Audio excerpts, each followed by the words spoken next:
स्वागत है आप सभी का मेरे YouTube चैनल एजुकेशनल स्टोरी में। आज की कहानी है मालती जोशी जी की कहानी अग्निपथ। चलिए तो कहानी शुरू करते हैं। साल 2 साल बाद जब भी घर लौटती हूँ तो कहने सुनने को कितनी बातें इकट्ठी हो जाती हैं। नियमित रूप से पत्रों का आदान प्रदान होता रहता है, फिर भी बहुत कुछ अनकहा रह जाता है। खासकर सखी सहेलियों की बातें, गली मोहल्ले के किस्से, कुशल क्षेम की चिट्ठियों में ये सब बातें कहाँ आ पाती हैं। इसलिए फिर चाय पीते हुए, खाना खाते हुए बातों का सिलसिला चलता ही रहता है। कभी कभी तो बातें करते सारी रात बीत जाती है। बाबूजी जब थे तो अक्सर अम्मा को डपट देते, अरे अब बेचारी को सोने भी तो, सफ़र की थकी हारी आई है, क्या सारी बातें आज ही कर लोगी। बाबूजी बेचारे क्या जाने कि इतनी बातें मन में रखकर नींद भी तो नहीं आती। खाना खाते हुए अम्मा ने पूछा, चंदा का तो मुझे पता चल ही गया होगा ना, चिट्ठी में लिखा था शायद। नहीं तो क्या हुआ उसे। अरे उसे क्या होना है, पिछले महीने उसका घरवाला नहीं रहा। क्षण भर को, सिर्फ क्षण भर को कोर हाथ ही में रह गया।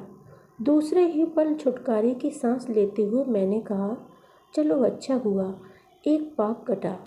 इस खबर पर दूसरी कोई टिप्पणी हो ही नहीं सकती थी, पर अम्मा एकदम भड़क गई। कैसी बात कर रही है, उस बेचारी की तो दुनिया ही उजड़ गई। अम्मा, उसकी दुनिया बसे ही कब थी जो उजड़ जाती, और बेचारी तो वह तब थी जब वह भला आदमी उसकी ज़िंदगी को नरक बना रहा था। अब कम से कम चैन से जी तो सकेगी। मुझे तो खुशी है, उसकी ज़िंदगी का एक दुखद अध्याय समाप्त हो गया। जैसा भी था उसका पति था वह, उसके दम पर 4 लोगों के बीच वह सिर उठाकर चल सकती थी। यह चुटकी भर सिंदूर ना रहे तो औरत का जीवन राख हो जाता है बिन्नू। पर तुम आजकल की लड़कियां यह सब नहीं समझोगी। मैं कहना चाह रही थी कि इस चुटकी भर सिंदूर के रहते भी चंदा का जीवन राख ही था। अब और राख क्या होगा। पर चुप लगा गई। जब से बाबूजी गए हैं अम्मा इस मामले में बहुत भावुक हो गई हैं, इसीलिए उनका दिल दुखाने की इच्छा नहीं हुई। फिर पूरे दिन चंदा ही मन में चक्कर काटती रही। स्कूल से लेकर कॉलेज तक की सारी बातें याद आती रहीं। हम शैतान लड़कियों का एक ग्रुप था। चंदा हम सबकी लीडर थी, क्योंकि वही हम सब में स्मार्ट, डिनर और दिलेर थी। शादी के मंडप में जब उसे घूंघट में दबी ढकी देखा था तो हम सबकी हंसी छूट गई थी। लगा था जैसे चंदा कोई स्वांग कर रही हो। हमारे ग्रुप में सबसे पहली शादी चंदा ही की हुई थी, इसीलिए हम सब ने गोपियों की तरह उसके दूल्हे को घेर रखा था। वह जैसे हम सबके सपनों का राजकुमार था। सुदर्शन, आकर्षक, रौबदार, किसी विदेशी कंपनी में एग्जीक्यूटिव पोस्ट पर था। बोलचाल में एक विदेशी ठसक थी। हम सब उसकी एक एक भंगिमा पर मर मिटी थी, एक एक मुस्कान पर न्यौछावर हो रही थी। साल भर तक चंदा हम सबकी ईर्ष्या की विषय बनी रही। फिर एक एक करके हम सबकी शादियां होती गईं। चंदा का ब्याह पुराना पड़ गया।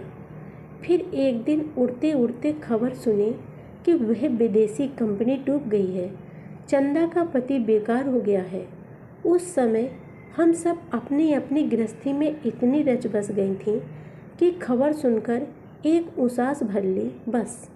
वैसे यह कोई गंभीर बात थी भी नहीं। एक नौकरी छूटी है तो आदमी दूसरी ढूंढ लेता है या कोई धंधा कर लेता है। चंदा के पति ने भी कुछ न कुछ जुगाड़ कर ही लिया होगा। प्रथम प्रसव के समय अम्मा के पास आना जरूरी हो गया था। घर में कोई देखने वाला था नहीं और डॉक्टर ने भी काफ़ी डरा दिया था।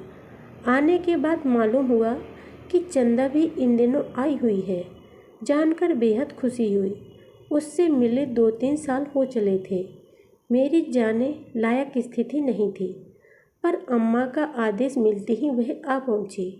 उसे देखा तो मेरी सारी खुशी काफूर हो गई। वह बुझा बुझा सा चेहरा और सूखी सी हंसी, यह चंदा तो पहचानी ही नहीं जा रही थी। मुझे देखते ही उसका चेहरा खिल उठा और वह पुराने आवेग के साथ ही मेरे गले लग गई। जी भरकर भेंट लेने के बाद मैंने उसे अपने पास बिठाते हुए चुहल की, तू ऐसी सूखकर कांटा क्यों हो रही है? हमारे जीजा जी कुछ खिलाते पिलाते नहीं क्या? तुम्हारे जीजा को पूछो मत, ताव देने से फुर्सत मिले तब तो मेरी ओर देखें। मैंने तो मजाक में एक बात कही थी, पर उसने तो उत्तर दिया वह मजाक नहीं था, वही एक कड़वी सच्चाई थी, क्योंकि उसका चेहरा एक असहाय रोष से भर उठा था। बात क्या है चंदा, तुम खुश क्यों नहीं लग रही? घर में सब ठीक तो है ना? जिसका पति निठल्ला बैठा हो उसके लिए कहीं भी कुछ ठीक नहीं होता सालू। यही घर था जहाँ सब लोग मुझे हाथों हाथ लेते थे। आज मेरी स्थिति नौकरानियों से भी बदतर हो गई है। इनकी नौकरी जाते ही सबके चेहरे बदल गए हैं। एक नौकरी चली गई तो क्या हुआ, करने वाले के लिए काम की कमी थोड़ी ही है। वे चाहे तो 100 नौकरियां जुटा सकते हैं, पर उन्हें तो वैसी ही नौकरी चाहिए। जरा भी 19-20 नहीं चलेगा। ऐसी नौकरी कहाँ मिलेगी? वह तो बिल्ली के भाग में छींका टूट गया था। समझो मेरे पापा भी उसी चकाचौंध में मारे गए। नहीं तो क्वालिफिकेशन के नाम पर सिर्फ बीकॉम की एक डिग्री है, उसी के लायक काम मिलता है, वह इन्हें करना नहीं है। चंदा की कहानी सुनकर मन उदास हो गया। लगा कि उसके सुख को हम ईर्ष्यालु सखियों की नज़र तो नहीं लग गई। कालांतर में तो 2 दुर्घटनाएं और घटी। चंदा के यहाँ दूसरा बेटा पैदा हुआ और हताशा में डूबे उसके पति ने पीना शुरू कर दिया। दोनों ही बातों ने चंदा को जैसे तोड़कर रख दिया। छोटे भाई की शादी में जब घर आना हुआ तो चंदा से फिर मुलाकात हो गई। फीकी हंसी हंसकर बोली, अब तो हमेशा मुलाकात हुआ करेगी। मैं हमेशा के लिए यहाँ आ गई हूँ। क्या बात करती हो? बर्दाश्त की भी एक हद होती है सालू, और वह मैं पार कर चुकी हूँ। मैंने श्रीमान जी से कहा कि जब तक आपके मन लायक काम नहीं मिल जाता मुझे नौकरी करने दीजिए। मैं अपने बच्चों को दूसरों के टुकड़ों पर नहीं पाल सकती। आखिर मेरा पढ़ा लिखा कब काम आएगा? बस मेरा इतना कहना था कि घर में जैसे तूफान आ गया। घर की इज्जत उछालने के लिए मेरी बहुत लानत मलामत की गई, लेकिन मैंने भी अब ठान लिया है। तबीयत का बहाना बनाकर आ गई हूँ। अब यही कुछ करूँगी। चंदा, मैंने गंभीर स्वर में कहा, पीहर का रहना 4 दिन के लिए अच्छा होता है। हमेशा के लिए रहना चाहोगी तो मुसीबत होगी। यहाँ भी अपमान के घूंट पीने पड़ेंगे। मैं समझती हूँ सालू, इसीलिए मैं नौकरी लगते ही अलग कमरा ले लूँगी, पर यहाँ रहने से मुझ पर माँ बाप का साया तो रहेगा, भैया का सहारा तो मिलेगा। छोटे छोटे बच्चों को लेकर मैं किसी तीसरी जगह में कैसे रहूँगी? उसने जैसा कहा था करके दिखाया। नौकरी लगते ही तो संभव नहीं हो सका, पर 6 महीने में उसने अपने लिए 1 रूम व किचन का जुगाड़ कर लिया। सुबह काम पर जाते हुए बच्चों को माँ के पास छोड़ जाती, शाम को उन्हें लेते हुए डेरे पर लौट आती। कई बार माँ उसके पास आकर रह जाती। बच्चों को स्कूल जाने के लिए ले जाने का काम भी नानी ही के जिम्मे था। अस्तित्व के इस संघर्ष में माँ साये की तरह चंदा के साथ रही। ना उन्होंने बिरादरी की आलोचना की परवाह की, ना समझाने की धमकियों की। हाँ, चंदा के इस अप्रत्याशित निर्णय से उसके ससुराल में खलबली मच गई थी। जो कदम चंदा जैसी स्वाभिमानी लड़की के लिए सहज स्वाभाविक था, वही उन्हें बहुत नागवार गुजरा था। उनके अनुसार खानदान की इज्जत धूल में मिल गई थी और बिरादरी में उनकी नाक कट गई थी। एक दिन उसके जेठ और ससुर उसके दरवाजे आकर कहनी अनकहनी सब कह गए थे और इस रिश्ते को एक तरह से समाप्त कर गए थे। उसके बाद मैं जब भी अम्मा के यहाँ जाती, चंदा से भेंट हो ही जाती। उसका आत्मविश्वास लौट आया था। वह फिर से पहले जैसी हंसौड़ हो गई थी। जिंदगी का वह दुखद अध्याय उसने अपने मन की किताब से फाड़कर फेंक दिया था। बच्चे भी बहुत प्यारे थे और ज़हीन भी। उन्हें देखती तो मन कैसा तो हो आता। क्या इन्हें पिता का अभाव न खलता होगा?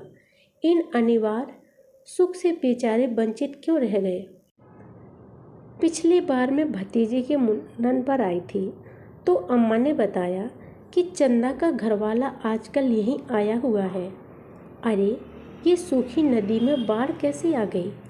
किसी एक्सीडेंट में हाथ पैर तुड़वा कर बैठा है। ऐसे में तो बीबी ही याद आती है। सुनकर कितनी कोफ्त हुई। इतने सालों से भी कभी कोई खोज खबर नहीं ली। कभी यह भी नहीं पूछा कि क्या खा रही हो, बच्चों को क्या खिला रही हो। सेवा के लिए एकदम बीबी याद आ गई। बेशर्मी की भी हद होती है। जाने का बिल्कुल मन नहीं था, पर अम्मा ने ठेल ठाल कर भेज दिया। अम्मा को लोकापवाद की बड़ी चिंता रहती थी। जब भी आती हूँ 5-10 घर मुझे ऐसे ही घुमा देती हैं। मैं समय से ही पहुँच गई थी, पर चंदा तब तक लौटी न थी। दरवाजे में पैर रखते ही उसके पति से सामना हो गया। वही तो घर का एकमात्र कमरा था, वहीं उसका बिस्तर लगा हुआ था। वह सजीला सुदर्शन नौजवान वक्त की मार खाकर कंकाल भर रह गया था। चेहरे पर बेजारगी और कायापन का अजीब सा मिश्रण था। नमस्ते के जवाब में उसने भीतर से किसी को आवाज़ दी और करवट बदल कर लेट गया। भीतर से जो निकली वे शायद चंदा की सास थी, क्योंकि जब मैंने अपना परिचय दिया तो बोली, तुम्हारी सहेली को तो घड़ी भर उसके पास बैठने की फुर्सत नहीं है, पर मैंने तो 9 महीने पेट में रखा है। मैं इसे लावारिस कैसे छोड़ दूँ? तभी तो इनके दरवाजे पड़े हूँ। अच्छा हुआ उसी समय चंदा आ गई, नहीं तो मेरा तो वहाँ से भागने का मन हो रहा था। चंदा बेहद थकी और निढाल सी लग रही थी। मेरे पास बैठते हुए बोली, लौटते हुए सब्जी मार्केट उतर जाती हूँ, वहाँ से फिर पैदल ही आना पड़ता है। पस्त हो जाती हूँ। वह पस्त हो गई थी, यह तो नज़र आ ही रहा था, पर मुझे यह भी लगा कि इस बार वह मुझे देखकर खुश नहीं हुई। शायद उसे मेरा आना अच्छा न लगा हो। मेरा भी उस माहौल में दम घुट रहा था। 2-4 औपचारिक बातें करके मैं उठ खड़ी हुई। उसने मुझे रुकने के लिए भी नहीं कहा। दरवाजे तक वह मुझे छोड़ने आई तो मैंने पूछ लिया, ये लोग क्या अब यहीं रहेंगे? उत्तर में उसने कहा, सालू, मैं बड़ी खुश थी कि उस नरक से निकल आई हूँ, पर भाग्य तो देखो, नरक मेरा पीछा करता हुआ यहाँ तक चला आया है। उसकी इस स्पष्टोक्ति पर मैं संकोच से भर उठी। फिर भी मैंने पूछा, इतनी सी जगह में तुम लोग कैसे एडजस्ट करते हो? मेरा मतलब है तुम्हारी सास भी, उन्हें मैं ही चिरोरी करके ले आई हूँ, तभी तो दिन रात एहसान जताती है। पर तुम ही बताओ, मैं नौकरी करूँ कि इन्हें देखूँ? कोई 2-4 दिन की बात तो है नहीं, अब जिंदगी भर भुगतना है। मतलब कमर के नीचे का पूरा भाग बेकार हो गया है।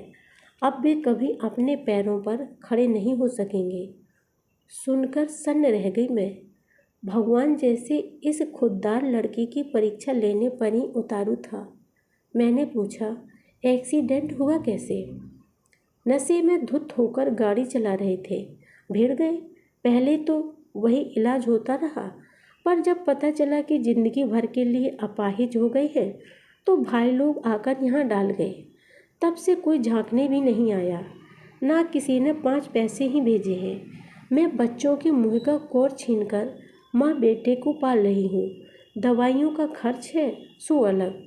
उस भले मानस की मृत्यु की खबर सुनते ही पिछला सारा इतिहास मेरी आंखों के सामने तैर गया। एक बार फिर मुँह से यही निकला, चलो अच्छा हुआ, पाप कटा। जिंदगी भर इस बोझ को ढोना क्या उसके बस का था? 3 साल में ही छक्के छूट गए होंगे। दूसरे दिन सारे काम रोककर मैंने चंदा के घर का रुख किया। अकेले जाने की हिम्मत नहीं पड़ रही थी। मातमपुर्सी में जाते हुए वैसे ही दिल कांपता है। यहाँ तो मामला और भी पेचीदा था। भीतर से दुख का जरा भी एहसास नहीं हो रहा था, पर दिखावा करते भी डर लग रहा था। चंदा तो मेरा झूठ फौरन पकड़ लेगी। अम्मा को साथ लेते भी डर लग रहा था। ये तो वहाँ जाते ही शुरू हो जाएंगी। सामने वाले ने शोक प्रदर्शन में जरा भी कोताही की तो घर आकर उसकी 7 पुश्तों को तार देगी। अपनी हड़बड़ी में समय का मुझे ध्यान ही नहीं रहा। यह तो वहाँ जाकर पता लगा कि मैं जरा जल्दी पहुँच गई हूँ। चंदा अभी स्कूल से लौटी नहीं है। दरवाज़ा उसकी सास ने ही खोला था। मन तो हुआ कि उल्टे पैरों लौट जाऊं, पर मुझे देखते ही उन्होंने पंचम में रोना प्रारंभ कर दिया। उनके पुत्र शोक का अपमान करके निकल जाना मुझे अशोभन लगा। उनकी रुलाई का आवेग थोड़ा कम होते ही मैंने पूछ लिया, चंदा कब तक लौटती है? उनका रोना एकदम थम गया। बोली, अब जब भी आ जाए, कोई टाइम टेबल थोड़ी ही है। 1.25 महीना घर में बैठ ली, यही बहुत है। एक बार औरत का पैर घर से बाहर निकल जाए तो फिर चाट सी पड़ जाती है। मुझे उस औरत से एकदम वितृष्णा हो आई। कहाँ तो अभी जार जार रो रही थी और दूसरे ही क्षण ऐसी घिनौनी बातें। एक करारा सा मुंहतोड़ जवाब देने की इच्छा तो रही थी, पर संस्कार आड़े आ गए। फिर भी मैंने इतना तो कह ही दिया, घर से बाहर निकलने का किसी को शौक नहीं होता, मजबूरियां होती हैं। ऐसी कोई मजबूरी नहीं थी। वे ताव खाकर बोली, जितना वह कमाती है उतना तो हम अपने मुंशी को देते हैं। इसे ही जिद चढ़ी थी। मैके वाले भी ऐसे हैं कि बस समझाना तो दूर, उल्टे सह देते रहे। नहीं तो क्या घर छोड़कर आने की उसमें हिम्मत थी? अब 4 बर्तन जहाँ होते हैं खनकते ही हैं। इस कारण से कोई घर तो नहीं छोड़ देता। अपने दिन खराब चल रहे हो तो थोड़ा सब्र भी करना चाहिए। क्या बताऊं बेटा, इसी गम में उसके ससुर चले गए। इसी दुख में बेटे ने शराब की लत पाल ली। कहते कहते वे फिर सुबकने लगे। उनका रोना बड़ा करुण था, पर अब मुझे उनसे सहानुभूति नहीं हो रही थी। मन हुआ कह दूं कि अपमान सहने की शक्ति सब में एक सी नहीं होती, पर मैं किसी नए विवाद को शुरू नहीं करना चाहती थी। विषय बदलने के लिए मैंने कहा, आप रुक गई। यह अच्छा हुआ, नहीं तो ये लोग एकदम अकेले पड़ जाते।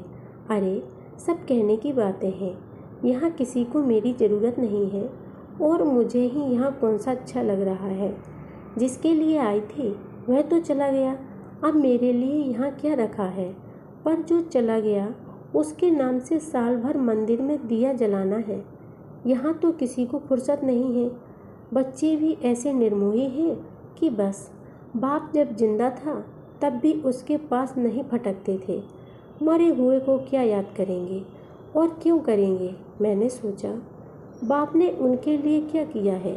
उनके जीवन में सिर्फ अभाव और अपमान ही तो बोया है। अपनी याददाश्त में उन्होंने बाप को सिर्फ खाट पर पसरे ही देखा है और सुने हैं उसके ताने उल्हने।